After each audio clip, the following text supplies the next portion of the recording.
Hey everybody, it's Sad the Red and welcome back to Shining Song Starnova. Than last we left off. It hurts. That I'll just leave it at that. I don't want to recount. I just want to move forward, press on into the pain. Let it come, let it wash upon me because it's going to. It's nothing I can do to stop it. Shira's hair spun around as she flew through her routine. Not literally, because then she'd be a witch and we'd have to burn at the stake. Even without the music, her body swayed and pounded to the beat. Her very body was a song itself. Who knew what time it was? It's about 2 o'clock in the morning, actually. All Shiro knew was that she would be out of practice. She would out-practice all of her rivals. They were nothing. Merely worms writhing in the mud compared to her. She twirled in the air as she jumped, her arms outstretched like a pair of silver wings. Was her body supposed to hurt? Was it supposed to ache? She had long transcended the limitations of the human mind. What? In times of peril, the body gained the ability to perform impossible feats. A mother could become as strong as a lioness if her child was in danger. Men suddenly became beasts if their backs were put against the wall. In fact, people were always that strong, but their petty little minds put limiters in their abilities. Partly because that excess strain tends to damage the body, actually. It's a self-defense mechanism. Yes, we are capable of performing far above what we can normally do, but the potential repercussions could be life-threatening. So it really is like well, die if you don't, might die if you do, worth the risk. They imagined pain. They didn't want to stand out. They didn't want to increase others' expectations of them. They were afraid they would break themselves. They accepted mediocrity, the routine, the regular. But once those mental blocks were ignored, Shiro bared her teeth as she finished her routine and raised her hands on high, her fingers and toes extended to their maximum. But her teeth were not gritted with exertion. A brilliant snow-white smile radiated from her face. Everything about that smile confirmed one fact. She had triumphed. Like a goddess of victory, she had ascended from the heavens to grace... Wouldn't that have been descended from the head? Never mind. To grace mortals with her immaculate prescience. I fucking don't remember how to pronounce that word. Prescience? Ellipses. Oh, fuck off. Okay. Hey, we're back at the apartment where well, the music's happy enough, I suppose, so... things are gonna get better before they get worse. Maybe? Please give me a slight bit of reprieve. Don't hurt me too much, game. Please be gentle. The next morning, I woke to the muffled sounds of Aki's voice near the room. Don't worry. It's alright. Producer's taking good care of me. Oh, she's on her phone, I'm assuming, talking to who? Mother or one of the other members of Starnova? There's nothing to worry about. I'm fine. I see. Really? What about your work? Is that really alright? Alright, then I'll see you. I'll see you. I'm gonna assume it's her mother? Ellipses. Aki walked out of the bedroom. Sorry, did I wake you up? Don't worry. It's just about time I get moving anyways. Was that your mom just now? Yeah. Looks like I've done it now. Was she angry? Not at all, but she does want to see me for breakfast. I see. I'll go with you. I'll take full responsibility and explain what happened to your mother properly. Any mother would be upset if their daughter spent the night with their producer. Looks like I've caused your mom an unbelievable amount of worry.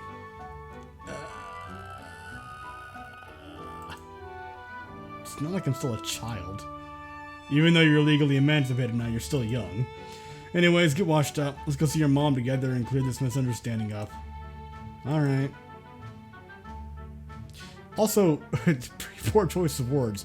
Washed up, considering, About an hour later, the two of us met Miss Kashiwagi at a nearby bakery cafe. Modern and boring. By the time we arrived, she was already waiting for us. She waved at us before we sat down at her table. Aki, you're unbelievable, aren't you? Imposing upon your producer like that.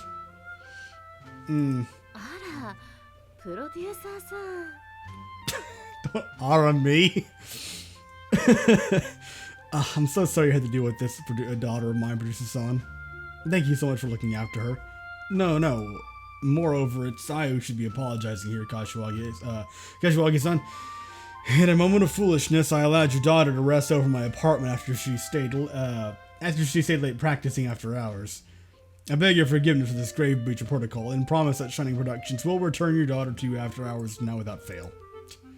Oh, no. Aki really does need to practice, doesn't she? She can stay as late as she needs to. In fact, I came here to speak to you about just that. This is about to get weird, isn't it? Producer-san, what do you think of Aki here? Oh, it's gonna get weird. Does she not have the pertest of breasts? Ma'am, what? Ugh. Why is that the first place my mind went? Why do I open my mouth and talk? Why do I invite this stupidity? Well, I don't invite it. It already exists inside of my head. Why do I allow it to leave? She certainly has proven herself worthy of being in the center of Starnova. This past year, the unit has seen unbelievable growth. Unlike Aki throughout her life. In large parts thanks to Aki-chan's single-minded devotion to the unit. Further, due to her young age, she may still be nowhere near the peak of her power. Peak of her power? She's not a video game... Well, okay, she is a video game character. You know what I mean. In the context of the visual novel, she's not a video game character. She's just supposed to be the person. Meaning, she may truly be an industry mover once she enters the very height of her career in her early 20s. If she continues her habit of performing above expectation for the company, then her prospects will only get better from here on out. Speaking on a personal level, I'm optimistic for Aki-chan's future. I see. Miss Kashiwagi leaned forward and suddenly enveloped my hand with hers. I'd like you to take her home and bang her. I'm sorry, what now? Then you'll take care of Aki, won't you? Of course. You'll make her into a star, won't you? That is our goal, yes. I'm so glad that Aki's producer is such a hardworking man. It must be difficult being so young yourself. Thank you. However, I'm not sure I'm at an age at which I can claim to be young for much longer.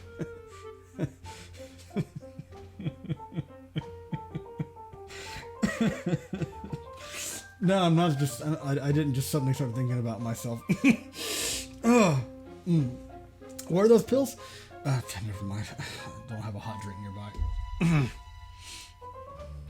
Aki, isn't your producer such a handsome man?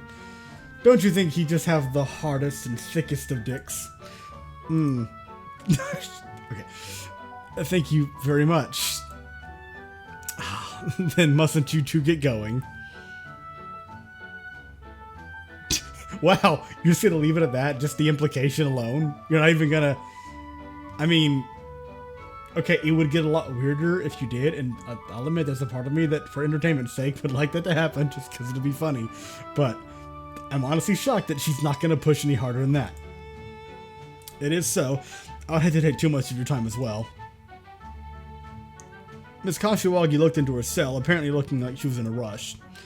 It sounded from Aki's earlier conversation that her mother had to head to work. Considering it was still a weekday, I wasn't surprised she didn't have very long to speak to us. Blech. In any matter, it looked like Aki was right, and Miss Kashiwagi wasn't angry with me for keeping her daughter overnight. Despite having dodged an angry parent, something felt wrong. Oh, you don't say! Under normal circumstances, wouldn't apparently show some concern of her daughter that spent the night with a man much older than her? You're working under the presumption that her mother is rational and not slightly disturbed. Which, I mean, good on you, I suppose, for not immediately assuming the worst of others. And, okay, in my defense, I've seen the behind-the-scenes bit that the producer-san here hasn't seen between Aki, her mom, and also Oda. especially if that man was her direct superior at work. Indeed, Miss Kashiwagi came off as a particularly overbearing parent, hovering over Aki like she was the one producing her daughter. We left the table, but not before Miss Kashiwagi looked at me in the eye as we were standing up. She smirked at me while Aki's attention was diverted. Oh. As if to tell me, I know what you did to my daughter, and I approve. Aki looked at me as we left the cafe. Oi. The Rose and Crown Victorian Pub. Fila de France Dining. I don't know. Ignore me. I like backgrounds. Something the matter? Yes, everything. Nothing. Anyways, did you pick up some bread before you left? We should get back to the office. Yeah. Alright. We got into my car and headed for the office. I lost myself in thoughts, and apparently the sky, because... Although I suppose this might... Is this supposed to be thematic? Or, well, not just, well... Yeah, that's an applicable word, but, fuck, what's the term I'm looking for? Is this supposed to be, a metaphor? Stormy horizon, storm clouds, and the interactions I kept seeing between Aki and her mother couldn't help but bother me. And the way she acted towards me. I hated to talk poorly about my talent's mother, but everything about her personality seemed so fake. Hey, Aki. I've only seen your mother around. Is your father away on business? Oh. Nah, my parents divorced a long time ago. I hardly ever see Papa anymore. I don't think he really likes us. Really? But it's alright. Because I still have my mama. I see. Ellipses. Sorry for bringing up something heavy like that then. Don't mind it. Anyways, you're my beloved producer. I don't mind talking about that and stuff like that with you. Okay. I see. Despite wanting to ask more about Aki's family, she turned away from me and stared at the window. And it was only natural. Even though Aki wanted to keep up her appearance with me, her family affairs were a deeply private matter. Just from the glimpses I could catch of her home life, I could feel something incredibly off. From her missing father to her superficially loving mother. But I couldn't think of those matters for too long. The office wasn't that far away, so we arrived for work in short order. And now I better head off for today's jobs. Okay. Are you gonna be alright? Ugh. Just who do you think I am? This level of work is completely routine. Alright. I've got more prep work for Budokan Live to do, so I'll be stuck in the office all day. I'll see you, producer. Yeah, good luck. Alright, ellipses. Oh, fuck off. Uh-oh, and now here we go in this music. The sun once again came down after a long day of work. I was so tired.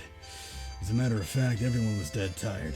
This is the first time we worked like this. It was like, we never worked like this. It was like we were preparing for a war. And in many ways, we were... okay, I'm going to stop that right now. That's just what the music, this music makes me think. It's some kind of, you know, one of those cheesy satires of old detective drama or some shit. Quasar. An enemy we had to defeat, no matter the cost. With the competition this close between Quasar and Starnova, it wasn't too much of an exaggeration to say that we really were at war. A knock on the door interrupted my thoughts. Huh? Did Aki come back from her jobs? But she never knocked on the door like that. Come in. The door opened and Miss Kashiwagi came in. Hi? Hello?